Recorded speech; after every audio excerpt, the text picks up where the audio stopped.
यह कहानी सिर्फ एक राजा की नहीं, यह कहानी है आदर्श पुत्र की, आदर्श पति की और धर्म के लिए सब कुछ त्याग देने वाले भगवान की। यह है कथा भगवान राम की। जय श्री राम। अयोध्या के राजा दशरथ बहुत पराक्रमी थे, लेकिन उनके जीवन में एक ही कमी थी, संतान का अभाव। उन्होंने पुत्रेष्टि यज्ञ कराया और देवताओं की कृपा से 4 पुत्रों का जन्म हुआ। माता कौशल्या से राम, कैकेयी से भरत और सुमित्रा से लक्ष्मण और शत्रुघ्न। राम बचपन से ही शांत, विनम्र और धर्मप्रिय थे। जहां अन्य बच्चे खेलते थे, वहां राम दूसरों की सहायता करते थे। ऋषि विश्वामित्र राम और लक्ष्मण को अपने साथ ले गए। महर्षि वशिष्ठ, ये अयोध्या के राजगुरु थे। इन्होंने राम को वेद, धर्म, नीति और जीवन के आदर्श सिखाए। राम के चरित्र निर्माण में इनका सबसे बड़ा योगदान है। महर्षि विश्वामित्र, इन्होंने राम को युद्ध कला और दिव्य अस्त्र शस्त्र की शिक्षा दी। राम को अपने साथ जंगल ले जाकर वास्तविक जीवन की परीक्षा करवाई। उन्हें सिर्फ किताबों का ज्ञान नहीं दिया गया, बल्कि जीवन जीना सिखाया गया। ने उन्हें धैर्य और धर्म सिखाया और ने उन्हें कठिन परिस्थितियों में जीना सिखाया। जंगल में राक्षसों से युद्ध और हर कदम पर परीक्षा।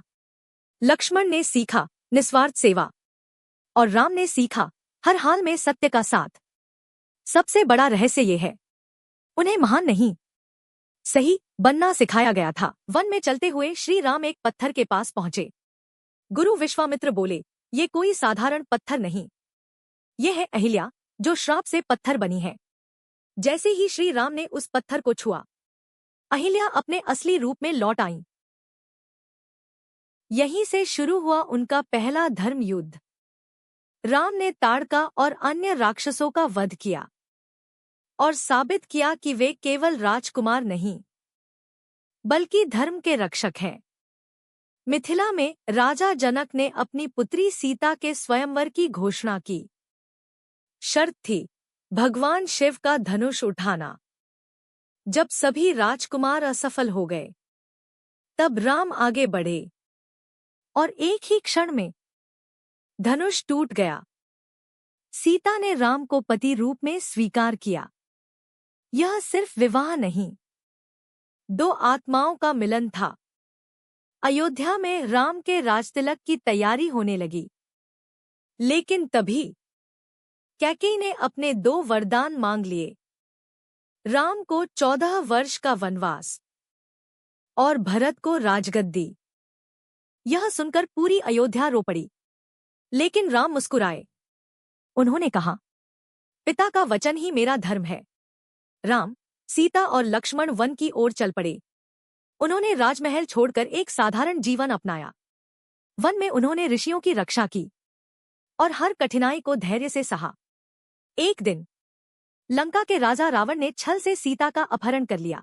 राम जी लक्ष्मण और सीता सहित वन में पंचवटी नाम के स्थान पर रहते थे। यह स्थान अत्यंत सुंदर था। एक दिन रावण ने मायावी मृग को छोड़ा सीता को मोहित करने के लिए। वन में राम, लक्ष्मण और सीता शांतिपूर्वक जीवन बिता रहे थे।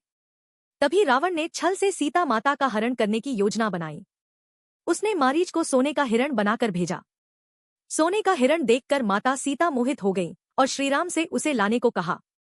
जैसे ही राम उसके पीछे गए, रावण साधु का वेश धारण करके आया। लक्ष्मण रेखा पार करते ही रावण ने माता सीता का हरण कर लिया और उन्हें लंका ले गया। यही घटना आगे चलकर राम और रावण के बीच महान युद्ध का कारण बनी। जब राम को यह पता चला, तो उनका हृदय टूट गया। उन्होंने हर पेड़, हर नदी से पूछा, क्या तुमने मेरी सीता को देखा है? तभी राम की मुलाकात हुई महान भक्त हनुमान से। हनुमान सिर्फ एक वानर नहीं थे, वो राम की शक्ति और भक्ति का प्रतीक थे। उन्होंने समुद्र पार किया, लंका पहुंचे और सीता को ढूंढ निकाला। अगर आपको हमारी यह वीडियो अच्छी लगी हो और धार्मिक कथाओं से जुड़े रहना चाहते हैं, तो हमारे चैनल को सब्सक्राइब, शेयर और लाइक करना ना भूलें और बने रहे महादेव कृपा चैनल पर।